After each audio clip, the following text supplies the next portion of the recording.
Todo mundo tem acompanhado aí nas redes sociais o ataque do grupo terrorista Hamas lá em Israel. E aí a gente olha, por exemplo, ali no Twitter, as imagens pesadas, muito pesadas, mulheres sendo, civis sendo atacados.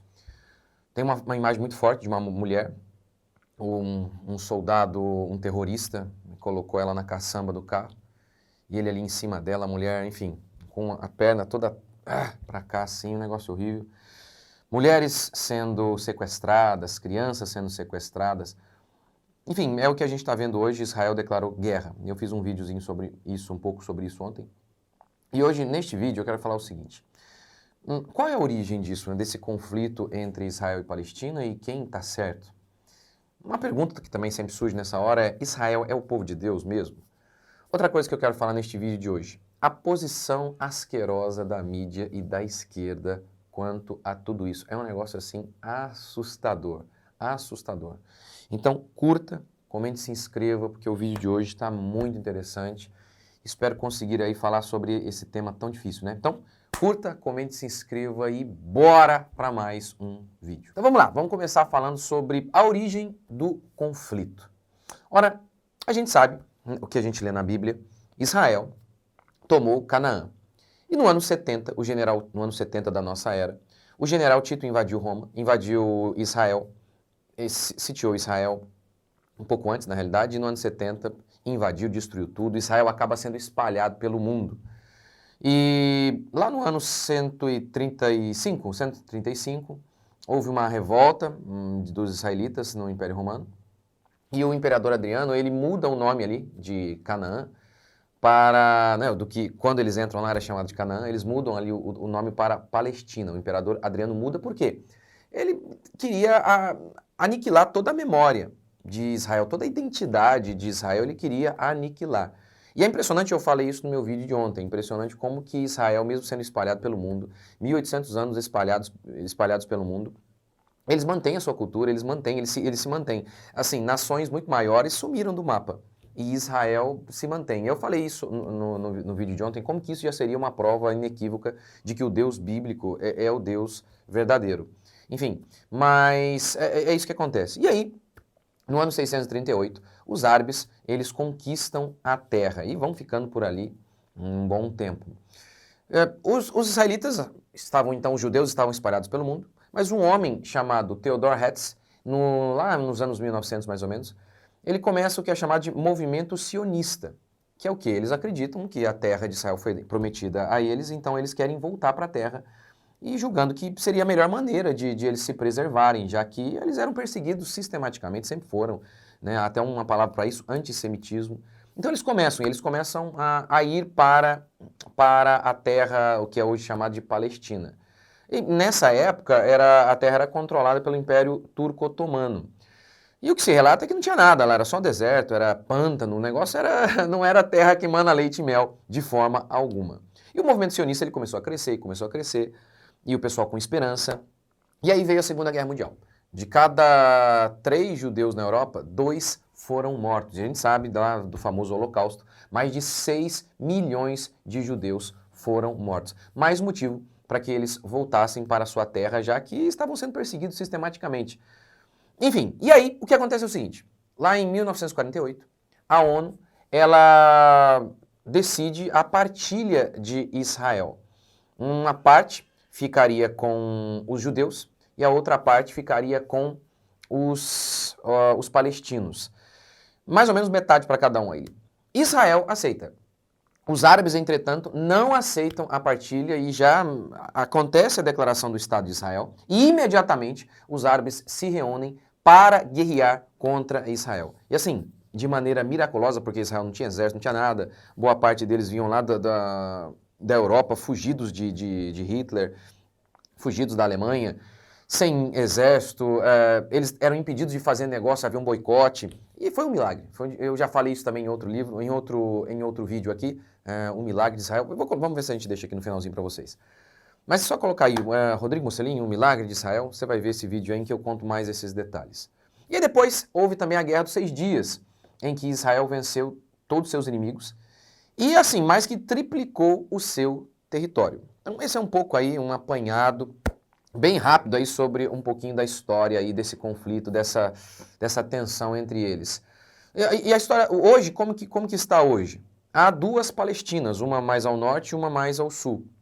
Na Cisjordânia, que é ao norte, você tem Israel aqui, a Cisjordânia aqui, e ali, como que a Cisjordânia é dividida? Entre palestinos, né, uma parte dos palestinos, outra parte de Israel, e uma parte é governada em conjunto.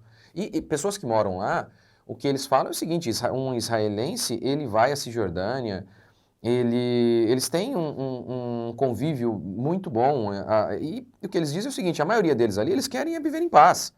É esse 1% aí que é o Hamas, esse grupo terrorista que instiga o caos. Mas aí, entre eles, tanto israelenses quanto palestinos, a maioria é gente que quer viver ali em paz. Tanto é que eles vivem, né? O pessoal de Israel e da Cisjordânia ali vivem, eles transitam entre eles ali, enfim, é normal. Mas aí você tem Gaza, que é ao sul de Israel. E essa parte, em 2005, Israel entregou aos palestinos. Mas em 2006 aconteceu um golpe de Estado, feito pelo Hamas, aquele grupo terrorista. E aí, enfim, foi certa a partilha. É óbvio que a partilha lá pela ONU é um negócio arbitrário, né? Enfim, porque de fato, como você faz isso, é muito difícil, muito difícil, muito difícil. Muito difícil responder, porque foi de maneira arbitrária mesmo o negócio lá. Então, difícil. Nossa, qual parte deveria ficar com quem? Negócio complicado. Agora, o que é muito claro, que parece que é muito claro, é que o Hamas é uma organização terrorista. Isso é muito claro. Até uma polêmica, nossa, como seria essa divisão? Como que eles poderiam viver? Agora, o que é muito claro é que, o que parece muito claro é que o Israel sempre esteve mais disposto a negociar, e o Hamas, não, e não apenas isso. O objetivo do Hamas não é apenas criar um Estado, é destruir Israel. Você vê isso, é um negócio assim absurdo, absurdo. Veja o que um desses caras, um Mártir, né, Yan Hassan, ele disse o seguinte, Israel existirá e continuará existindo até que o Islã o faça desaparecer, como fez desaparecer todos aqueles que existiram anteriormente. Os caras declaram, ó, nosso propósito é que eles não existam. Não existam. Há um vídeo do Dennis Prager, ele fala sobre o conflito Israel e a Palestina. Ele diz o seguinte, olha, na faculdade ele estudou muito sobre esse assunto e apresentava um assunto como se fosse de maneira complexa. Mas segundo ele, não é complexo o conflito Israel e os palestinos e o Hamas aí. Segundo ele, ele resumia assim o conflito. Um lado quer que o outro morra. Um lado quer que o outro não exista. Israel, ele quer ter o seu estado de paz, o seu estado e viver em paz. E reconhece o direito dos palestinos de terem o seu estado. Mas esses palestinos, o pessoal do Hamas, eles falam, não. Nós não queremos viver, nós queremos que vocês morram. Complicado, não? Complicado. E parece que é isso mesmo, porque em 1948, Israel tem o seu Estado declarado. Agora Israel é Estado. O que eles fazem? Os árabes invadem e atacam. Em 1967, um ditador egípcio, Gamal Abdel Nasser, disse o seguinte, o nosso objetivo básico é destruir Israel. Em 1978, Israel deu ao Egito toda a península do Sinai, uma área maior que o próprio Israel e com petróleo para o Egito. E o Egito assinou um acordo de paz. Enfim, o que parece é isso, né? Que o Israel sempre esteve mais disposto ali a negociar com os palestinos. O que dizem hoje é que ninguém está querendo negociar, nem o governo israelense e nem os palestinos. Talvez seja por isso mesmo, sempre que os israelitas tentaram, nunca conseguiram, enfim, né? Mas em 2000, Israel concordou em dar aos palestinos um Estado soberano, dar mais de 95% da margem ocidental, né, e toda Gaza. Mas os palestinos rejeitaram a proposta e enviaram terroristas suicidas a Israel. Enfim, e eles continuam dizendo, né, que Israel não deveria existir. Veja o lema do Hamas, nós amamos a morte enquanto os judeus amam a vida. O Dennis Prager diz o seguinte, olha, se os judeus abaixarem suas armas no dia imediato, não há mais Israel. Agora, se o Hamas, se os árabes abaixarem as armas, haverá paz. Essa então é uma visão, uma narrativa do que a gente está vendo acontecer aí, está completamente certa. não sei se completamente certa, mas a gente tem bastante indício aí de que o Hamas é de fato um grupo terrorista.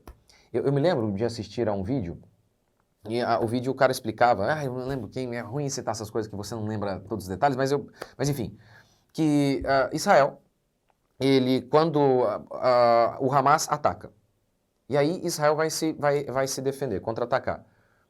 O que o pessoal do Hamas faz? Enche um prédio e os seus soldados ficam lá. Só que aí eles colocam homens, mulheres e crianças, porque Israel, com a sua tecnologia, consegue identificar que há mulheres e crianças ali, e aí eles não atacam. Na internet tem uma imagem bem interessante, tá aqui assim, ó. Uma fotinha, Hamas ataca. Aí não tem nenhuma notícia da mídia. Hamas ataca pela segunda vez, nenhuma notícia da mídia. Hamas ataca pela terceira vez, nenhuma notícia da mídia. Israel se defende. Aí já vem a notícia, Israel ataca. Parece que é isso que muitas vezes a gente percebe, que o Israel muitas vezes tentando se defender dos ataques do Hamas. E inúmeras vezes a mídia retratando como se não, é um conflito. Não, peraí. Gente que vai lá, como a gente está vendo agora, ataca civil, estupra mulher, sequestra criança e mulher, gente. Isso aí não é gente que está em conflito, isso é terrorista. São terroristas. E aí a gente nota o quão podre é a mídia. É uma rede de esgoto mesmo, é esgoto. E a esquerda também, o quanto que a esquerda é terrível. O Lula elogiou em 2006 a vitória do Hamas para as disputas no parlamento palestino. Lula disse o seguinte: a eleição do Hamas vai fazer com que o exercício da democracia seja levado à sua plenitude. Não por acaso depois, agora, o Hamas parabenizou o Lula pela eleição do Lula. E a mídia brasileira, né? A mídia brasileira é isso que eu acabei de falar. Israel se defende e está atacando. E o Hamas, grupo terrorista, não tem valor nenhum, são selvagens. Não, dois lados, são apenas lados diferentes da moeda, mas é a mesma coisa, o israelense e o Hamas. É um negócio assim assustador, assustador. Agora, veja também a mídia. A gente viu muito aí na internet, várias, da Globo, matéria da Folha de São Paulo, chamando o Hamas de grupo armado. Olha que coisa. Mas, muita gente falou isso aqui que eu estou falando, não tem nada de genial, só estou repetindo aí o que muita gente falou. Aquela senhora com a Bíblia na mão, lá do 8 de janeiro, lembra dos protestos? Aquela senhora com a Bíblia na mão do 8 de janeiro. Como que a imprensa descreveu essa mulher? Fascista, de extrema direita, terrorista. Terrorista, não foi assim? O STF, o caracão lá, o Alexandre de Moraes, não foi assim que a mídia fez? Terrorista, chamou de terrorista. Agora, como que a mídia chama terroristas que matam civis, que estupram mulheres, sequestram mulheres e crianças? Como? Como que a mídia tem retratado? Grupo armado. Cara, é impressionante. A mídia, essa grande mídia, meu amigo, mas vai torrar no inferno. É assim, o que há de pior, né? Eu nem sei o que é pior, a esquerda mesmo ou a mídia. É um negócio nojento, absurdo, absurdo. E por fim, vamos falar então sobre Israel. Israel é o povo de Deus hoje? Israel é salvo? Você tem aí algumas posições teológicas sobre o que é Israel hoje na Bíblia. Tá. Apesar de haver divergências, uma coisa não pode ser polêmica. Quem não crê em Cristo não é povo de Deus. Isso é óbvio. Qualquer outra, não interessa a visão que seja, isso é heresia. Crer que alguém pode ser salvo sem crer em Cristo? Não é possível. Não é possível. A salvação é pela fé. A salvação é pela fé. Os eleitos são salvos e Deus, o meio que Deus opera isso é por meio da fé. Jesus disse para os judeus: quem não crê em mim, quem não crer em mim, está condenado. Ele disse isso para os judeus, lembra? João Batista. Os judeus se aproximavam de João Batista e diziam: nós somos filhos de Abraão. E aí João disse assim: e daí? Deus pode suscitar dessas pedras aqui, filhos de Abraão, produzir frutos dignos de arrependimento. O que ele está dizendo é: meu amigo, vocês vivem como ímpios. Não é porque vocês têm uma relação natural com Abraão que vocês de fato são o Israel de Deus. Não é, vocês são ímpios. Paulo em Romanos 9. Paulo em Romanos 9 está respondendo a seguinte pergunta: a palavra de Deus falhou? Por quê? Deus havia prometido salvar o seu povo, mas havia muitos judeus que não criam em Cristo. Então havia pergunta, a palavra de Deus falhou? E Paulo responde, óbvio que não. Em Romanos 9,6, Paulo diz assim, e não pensemos que a palavra de Deus haja falhado, porque nem todos os de Israel são, de fato, israelitas. Olha, essa frase é fundamental. Nem todos os que são de Israel, do Israel natural, são de fato israelitas. E ele começa a dar alguns argumentos. O primeiro, Abraão. Não, o povo de Deus não são os descendentes de Abraão? É, mas veja bem, a promessa de Deus, qual era o filho da promessa? Abraão tinha mais de um filho, Isaac e Ismael, né, no começo. E os dois faziam parte da promessa? Não. Qual era o eleito? Isaac. Qual era o filho da promessa? Isaac. E aqui a gente tem algo muito interessante. Mais uma vez a questão da fé. Como que Abraão teve os dois? Abraão era estéril, ou melhor, Abraão já estava velho, e nada de ter filho, nada de conseguir ter filho. A Sara falou, tem um filho aqui com a minha escrava, Agar. E ele vai lá e dá o seu jeitinho humano e acaba tendo um filho. E aí Deus diz, não, esse não. Inclusive, Ismael, aí os árabes são descendentes de Ismael, e a profecia bíblica já falava, né, do conflito. É impressionante a Bíblia, né? Mas enfim, Abraão então tem esse filho com Agar, com a sua escrava. Mas esse não é o filho da promessa. Quem é o filho da promessa? É o filho que surge de um milagre. Abraão já velho, ele e sua esposa estéreis, e mesmo assim eles têm um filho. Fruto do quê? Fé. Já indica quem é o eleito. Os eleitos são esses, os que caminham como Abraão caminhou, pela fé. É o que Paulo diz, que Abraão foi o pai da circuncisão. Isto é, daqueles que não são apenas circuncisos. A circuncisão era o símbolo clássico do judaísmo. Abraão é o pai da circuncisão, isto é, não apenas daqueles que são circuncisos, mas também que andam nas pisadas da fé que teve Abraão. Que coisa, tá vendo? A circuncisão é o símbolo do judeu. E aí Paulo está dizendo, olha, teve gente que não era circuncidado, mas teve a pisada da fé de Abraão, nosso pai. Opa, Paulo está dizendo que mesmo aquele gentio que teve fé como Abraão teve, esse é filho de Abraão. Paulo repete isso aos Gálatas. E é o caso de Abraão, que creu em Deus, e isso lhe foi imputado para a justiça. Sabei, pois, que os da fé é que são filhos de Abraão. Quem é o Israel de Deus? Quem é de fato? Aquele que crê. Então, o verdadeiro judeu é todo aquele que crê. Deus não tem dois povos, uma esposa e uma concubina. Deus tem um povo só. Um povo só. Isso é tão verdade que Paulo, ao falar desse tema em Romanos, ele diz que os gentios foram enxertados na oliveira. Estava ali, a oliveira, ele chama a oliveira de Israel, e os gentios foram enxertados. Tá vendo? Deus não tem dois povos. Deus tem apenas um povo, que é todo aquele que crê. Agora, obviamente, isso não significa... Então, assim, tem um judeu lá, 40 anos lá, e ele não crê em Jesus. Ele é o povo de Deus. Não, ele não crê. Agora, isso não significa dizer que Deus ainda não tenha, que Deus se encerrou, Deus não tem mais nenhum plano com o Israel natural. Eu expliquei isso no meu outro vídeo, e expliquei até um pouco a abordagem do R6 Pro, que eu concordo que Deus ainda tem um plano com Israel. Tem sim um plano, e aí alguns até acreditam na questão até escatológica, que é aquela passagem lá em que Paulo fala lá em Romanos, em que ele diz assim, olha, se a queda de Israel trouxe vida aos gentios, o que será então a reconciliação de Israel, se não vida dentre os mortos? Como que muitos interpretam essa passagem? Que uma conversão em massa dos judeus seria um dos últimos sinais aí da vinda de Jesus Cristo. Eu acho que é isso mesmo, mas enfim, ainda que a gente tenha dúvida, o próprio R6 Pro diz assim, esse texto, pelo menos uma coisa ele está dizendo, que Deus não encerrou a sua obra com Israel, que Deus tem alguma coisa ainda com Israel.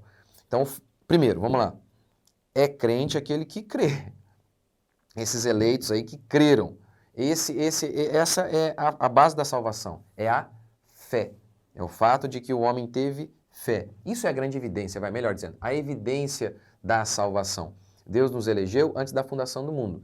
E, obviamente, ele pode eleger qualquer um, ele faz o que ele quiser. Agora, estamos aqui nessa terra, que nem o Israel que está lá agora, lá. Você olha para ele e fala, você é crente? Você é crente? Não. Então não é eleito. Não é eleito. A evidência de que foi eleito é a fé. É a fé. Mas, então dizer isso, que só é salvo aquele que tem fé, não significa dizer, então, que Deus encerrou o seu trabalho com Israel. Assista então meu outro vídeo, eu falo um pouco mais sobre isso. Mas enfim, então é isso aí, gente. Eu hoje, inclusive, estou gravando esse vídeo. Hoje seria aqui a pregação. E primeiro que é um tema aí que está muito recorrente na cabeça de todo mundo, então decidi fazer esse vídeo. E segundo, porque também a gente vai, se tudo se estabilizar lá, a gente tem uma caravana para ir para Israel. E aí, então, eu falei, vamos aproveitar e deixar a pregação que seria hoje, lá para frente, quando eu estiver para Israel, no mês que vem, porque eu não vou conseguir gravar a pregação aqui, então a gente vai ter a pregação. Essa pregação de hoje a gente joga lá para frente quando eu estiver em Israel.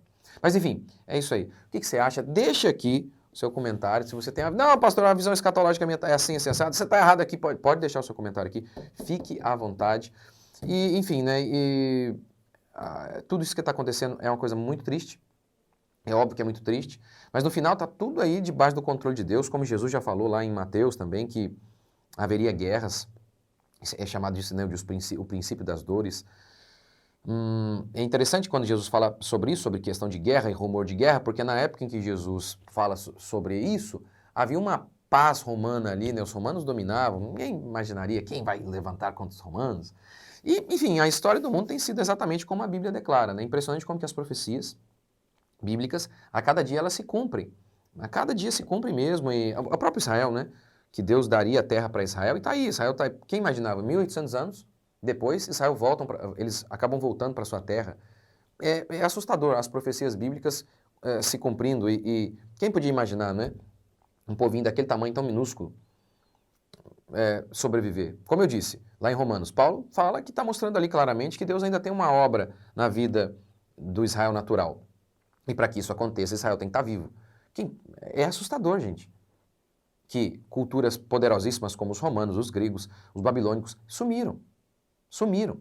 E Israel preserva a sua cultura. E mais, preserva a sua cultura estando espalhados pelo mundo. É assustador. É assustador. Como eu disse nesse vídeo aí, que eu recomendo que você assistam, o vídeo que eu fiz ontem. Perguntaram para um teólogo a prova da existência de Deus, ou de que o Deus bíblico é o Deus verdadeiro, e ele disse, os judeus. Os judeus estarem vivos é uma prova inequívoca.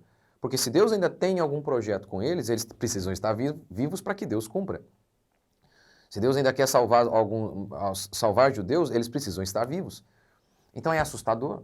É assustador que esse povo perseguido sistematicamente esteja de pé. Isso já é uma prova inequívoca de que a Bíblia é a palavra de Deus. Gente, é isso aí. Espero que vocês tenham gostado desse vídeo. Deixe seu comentário, me ajude aí. Curta. Deus abençoe. Até a próxima.